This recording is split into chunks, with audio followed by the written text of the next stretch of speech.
Motorhead is a futuristic style racing game that was published by Gremlin Interactive for the PlayStation and Windows PC in 1998, and this game would take a very different approach to your typical racing game seen at the time, as it focused on more futuristic style elements that would have been more noticeable in games such as Wipeout. And the game features 8 different racing circuits and 10 cars to play from, which some of which are unlocked at the start, and you gradually will have to unlock them as you play through the various game modes. One of the most noticeable aspects of the time when this game was released, it was considered to be one of the most visually and graphically impressive games seen on the PlayStation and even on the PC at the time as well, as it had the inclusion of a unique mode that allowed you to change between the different frames per second. So you could play the game at 30 frames per second, but what this would do is, depending on which mode you choose, you can opt to play even at 60 frames per second, which will give you vastly improved visuals and higher res graphics, but it would remove some of the competitors on the screen. So instead of having 5 or 6 cars on the screen, you would only have 3. But if you wanted to play for the 30 frames per second mode, you would have a full selection of cars that you could race against. But either way, it was really just down to your preference. But it was quite a feat, and it was an incredible visual presence seen on games at that time, and it definitely was considered to be among some of the best graphically impressive games seen on the PlayStation. But the game itself, while it has some impressive feats, would still receive mixed reviews, as the game was often considered as something of an enigma that is considered to be playable but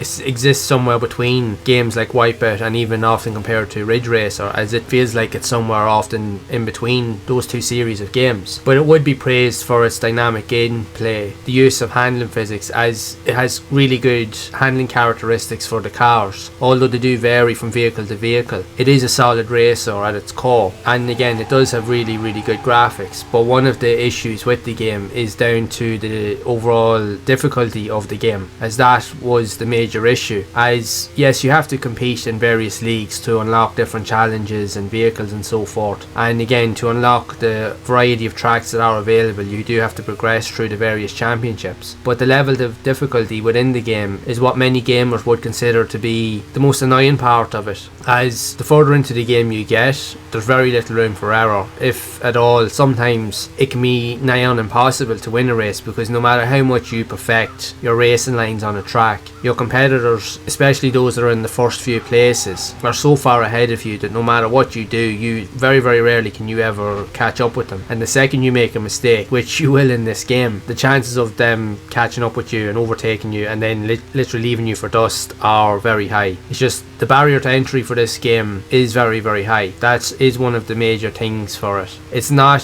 a typical game that for a beginner that could pick up and play and enjoy it with ease. It's not one of those games at all. There is a massive difficulty learning curve to this game, but aside from those gripes, it is a very solid racer, and in all respects to it, regardless of the magazine reviews that it got, it's probably one of the most solid racers that you could play on the PlayStation during that time, and it was definitely one of the best graphically in terms of the various output modes that had to offer. It is just a genuine solid experience, while it is lacking in some cases with regards to tracks. But then when you look back during those early days, the majority of games, especially if you played early arcade racers, you only ever had one track and maybe 3 variations of it, or maybe 3 tracks, and that was about it anyway. So what it may have lacked, it definitely made up for in other ways. But again, it's just the difficulty curve, especially later into the game. For me personally, that's where it can get frustrating. Now, even my first experience with this game, it was actually a friend of mine that had bought it, and he really enjoyed it and was getting into it, and I remember he took it over to the house years ago when we were younger to show us it, and I was really impressed with the visuals. But at the same time, when I went to try and play it myself, it was one of those games that I couldn't really get into at first, and this has been brutally honest. It took a while to really warm to the style of the game, and don't get me wrong, because I absolutely love racing games, but it's one of those games that I had to give it time. It took a while for me to really warm to it. To be honest, it took a few years for me to really get a feel for this game, because for a while I didn't play it, and I remember then it was actually released on the PlayStation Network a good few years ago on the PS3, and I picked it up. I was going for cheap on a sale, so I decided to pick it up, and I gradually started to get back into it again, and I found that I enjoyed it more then than I did when I originally played it. And sometimes that just happens with certain games. Sometimes I find some of the best games I've ever played, I've never really allowed myself to get into them at the start, or I just didn't really understand what was going on, but then I would go back to it a couple of months or a couple of years later, and I ended up having one of the best experiences I could possibly ever have. And that's just the reality of some games, and that happens to me with quite a few games, unfortunately. But for me, when I do get into a game, that's it. I do play it non-stop. And for me, right, this is a difficult racing game. It's not an easy racing game at all, but it is a very good solid experience. It has a great use of tracks, dynamics, really good graphics for its time, phenomenal graphics for its time actually. But the handling physics of the cars are really the standout show in this here, as they're solid, they're intricate, they're responsive, and it really just suits the whole gameplay aesthetic. Plus I love the futuristic feel, that the